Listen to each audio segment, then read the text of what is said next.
Welcome to Beyond the Margins, a podcast powered by the African Youth Panel, a Trust Africa and MasterCard Foundation initiative, bringing together young people across Africa who are using participatory action research and community mobilization to address barriers to dignified living and work. Today's episode is about participatory action research and how young people, especially those on the margin, are using it to understand and tackle barriers to dignified and fulfilling work. My name is Batabile Dlamini and I am your host. Joining me are three amazing young panelists who are living this journey, researching real issues, engaging their communities, and turning insights into action.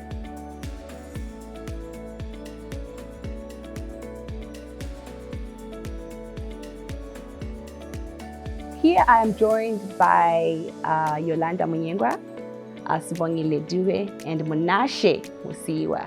How are you, gentlemen and ladies? Hey. I'm not feeling your energy. How are you? Hello, Batabile. How are you?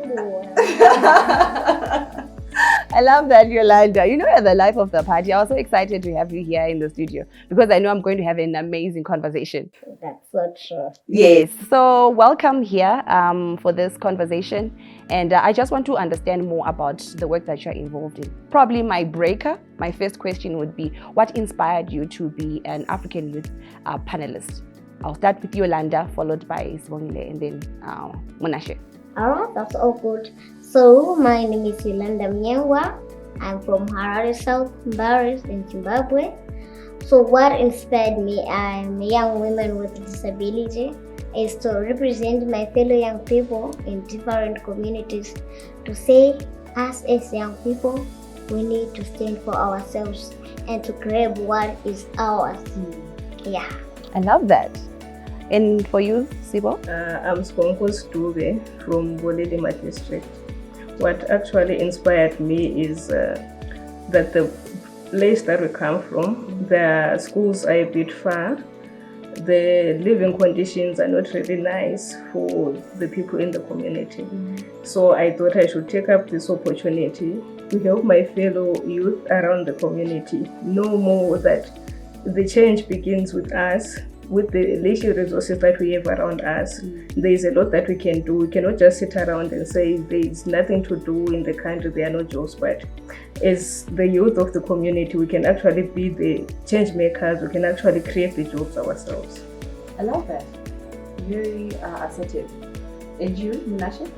One of the things that inspired me to join the Africa Youth Panel is the realization that it's not that those who are successful are more brilliant than others, but it's an issue of opportunities. Who has the opportunity? And I've realized that where I come from, Musana, Pindora district, under National and Central, there are so many young people who are even more brilliant than me. But the problem that is there is the divide that is between the opportunity and the ability that they have. So I just wanted to use this platform to mainstream their discourse that is to do with land and agriculture and see how best they can be able to flourish in the future and have the opportunities that I got and inspire also young people to take action in making sure that there is social change that is driven by economic sense, that is getting value, utility from the land that they own. Nice. So what process have you gone through to uncover some of those issues? I know you are carrying out research, participatory action research. Do you mind explaining to us what that is? So participatory action research, I think it's a double or twofold type of research whereby there is active participation of the people that are affected by a certain problem that you're trying to identify or they're trying to research about. For instance, the AYP theme, dignifying and fulfilling work for young people. So it's trying to know from the young people themselves, what does dignified and fulfilling work mean? Because people can think that being a lawyer is dignifying and fulfilling, can think that wearing a shirt and a tie is dignifying and fulfilling. But to young people, what does it mean? Is it about the outside or is it about the material value? If I'm going to be a miner, China, but with the cash that is able to suffice the material needs and realities of the young people. Maybe that is what they call, dignified and fulfilling work. So it's about that twofold of making sure that there's active participation of the people, but also goes beyond the research. And the action part is to make sure that we start doing action that can cause and effect social change within that area that we are operating in. For instance, in my area of Indora, National and Central Musang. I love how you're talking about dignified work, and I'm curious to ask probably Yolanda, probably based on the research that you've been involved in, what are some of the key issues that you have found out in your community? All things to do with young people accessing dignified and fulfilling work. All right, so there are several issues that young people are facing within the community. So first, I'll talk about the employment status. We have young people who are graduates. We have young people who are still going to school. So to those who have graduated, they're about to go to work or to go and to look for jobs to sustain themselves. But the problems comes when they went to submit their CVs or when the adverts of jobs comes out. You see, it requires 5 years experience or 2 years experience. But I'm just a graduate. How did I manage to have all these experiences? I'm just a graduate. So these are some of the issues that are young people that are facing out there. They tend up to use that opportunity to do some other jobs that we say that they're also dignified and fulfilling, like that's what Monahe have been said. And also it's about not everyone in the community have got a subject to manage to go to look for the work.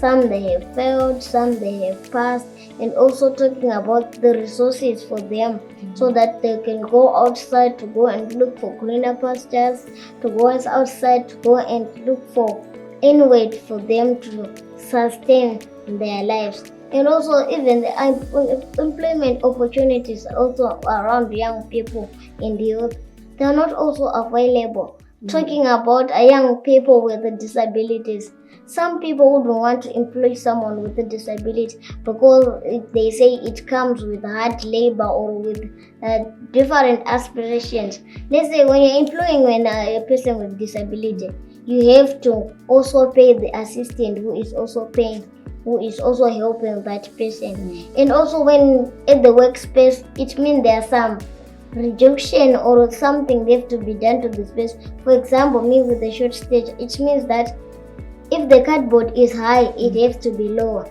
If the door is high, it has to be low, which means there are some resources that needed to be put in place in that company and that organization so that it fits us all. When I'm using a wheelchair, it means that everywhere in the place is supposed to be a ramp. Everywhere in this place, there's supposed to be IEC material that can be accessible. Let's talk of other young people who use of braille material. They are not available in our communities or in some of the areas of our country. So these are some of the challenges that our young people facing outside there. Thank you for painting that picture for us. And for you, Nkosi, what are some of the key learnings that you have unpacked, all things to do with young people's access to dignified work? In our area, what I've realized is most of the people drop out from school due to lack of finances, due to the fact that the schools are far. So working the long distances just become an issue for some of us to continue going to school. So because of that, some, especially girls, they drop out and get married. They feel like maybe that's a better solution for them to run away from the poverty that they have in their houses. But most probably, we are like in the almost same level. You'll be saying you're running away from the poverty of your home, but it's still the same thing that you're going to face where you're going.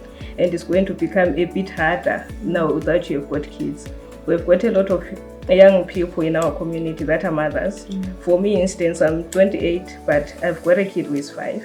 It's because of the setup that we have you fail to go further. Maybe you'll be wishing to proceed with your learning, but because of the facilities that are not there, you cannot afford to pay your fees. You just end up opting for the option that you think is the next best, though most of the time it's not. So that's the problems that we are facing. Some of us, we also think that the key to success is education, but we also have resources around us that we can use to create a difference in our lives. For instance, Yolanda does the detergent making, of which I actually thought it's a good thing to collaborate with her, and we teach other youth in our community. We also learn how to make detergents and become suppliers to the shops in the township, in the Plumtree township. We become suppliers for them. That's if they are willing to support us, since we are from the same community. So that's some of the things that I realized, and some of the solutions that I thought can be of much help to some of them. You know, it's inspiring to see how young people are mapping solutions even after identifying problems. I'll give you props to that. And as you were all explaining to me what participatory action research is, what dignified work is, and the amazing research that you've carried out, the question that popped to my head was, then what next? And you agree with me that before we came for this conversation, we came across a young person who was curious about these gorgeous t-shirts that you were wearing, thanks to African Youth Panel. And he inquired what exactly we are doing, what we are about. They loved what we are doing. And the next question was, then what? After carrying out all this research, what's the next step? So I think you should go beyond research, and because I think people are not much concerned about ideas and research to say that we have produced a paper and so forth. I think young people, what they're concerned about, and if you even see, according to Afrobarometer, would see that most of the young people in Africa, their top problem is unemployment and financial management of the economy. So it's about addressing the material lived realities of the young people. So through our research and through the work that we're doing with AYP, we are trying in Jindura Musana to make sure that each and every young person, because personally I'm driven by the motive and the philosophy of commons, that is the goods that belong to everyone, but they don't belong to anyone. We talk of land, we talk of agriculture, we talk of transport, we talk of healthcare. So it's about protection of those. And in protection of those, there is the need for the material realization to make sure that young people, they are adding value to the land that they own. If you see Harare is expanding towards there, people are now building beautiful houses there and doing horticulture and so forth. How can we make sure that instead of those with big capital coming from the city, going there to buy the land, what can we do for the young people to start doing projects that are solely anchored on agriculture and make sure that we transform that land into something that is material? Because after all, young people want to the money. That money, we should motivate them to get it through working for themselves, using the land, not through some other means of just being told, go and get a car. What can you do with the land and materialize that land to something? So I think my research and our research is mainly anchored on that, transforming the research and the work into something that is fulfilling for the young people and something that can give them the money to do what they need to do. Okay, lovely. Any different submissions or anything to add to what he said? What do you think is the next step for after carrying out the research? Yeah, sure. So when you carry out this research, it's made up our mind think out the box. That whenever, if we are still doing the project, even after the project, we can still go on doing what we have been doing in our communities, and also extending also the work that we've been doing with young people, so that the young people also benefits. Let's talk about the community working group within the young people to say, guys, so we've been done the researches and we've got these key findings that we have. So as young people, as we are the ones who are facing the challenges, what do you think we should do? We should work out and also creating implementation plans on how we can tackle the issues that we are facing, and also working with our local stakeholders, our local leadership, so that the challenges that we are facing, we can no longer also continue to face those challenges. We are the young people who will bring the change that we are facing in our communities. We are the young people who create the desired change. I love that. I should make it my quote maybe somewhere in the room or one of my social media posts. So my last one, what message would you give that one young person who's watching you right now who would like to create similar change that you are creating in your community? What word of advice would you give to that young person? Alright, to all young person out there, I know us as young people, we always have the tendency of complaining. Yet the opportunity is standing right in front of us. What we just need is to look around us. What are the potential opportunities around us, and make use of those resources that we have. Any opportunity that we have, and that organization who is speaking, that organization that's working in the community, grab that opportunity closer to you. Be curious to know, what is this organization about? What are they doing? How can it benefit me? Let's not ignore the opportunities that are standing right behind us. Let's grab the opportunity. I love that. And for you, Swankosi? I would like to say we are the change makers. The change that we wish to see begins with us. It's right in front of us. It's just around us. Whatever we want to see, we are the ones who are supposed to create it. So to everyone out there, I would say, whatever opportunity, the little thing that you are seeing around you, just think outside the box and do something meaningful with it. Thank you. Lovely. Last but not least? Okay, thank you. I think I will borrow from one of my best revolutionaries, Che Guevara, who said, I am not a liberator. There are no liberators. People liberate themselves. So it's mainly anchored on the individual to say, what are you doing to push forward? But it doesn't mean that we don't have to hold, those we should hold to account. But you as an individual, what are you doing to effect the change? To ask questions that do matter. To say, what should we do with the land?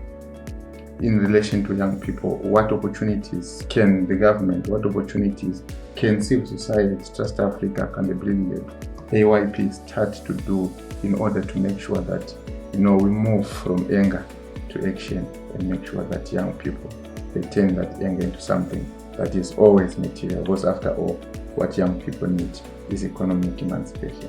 Great! What an incredible conversation. To everyone listening, you have had it. How young Africans are not just beneficiaries of change, they are the change.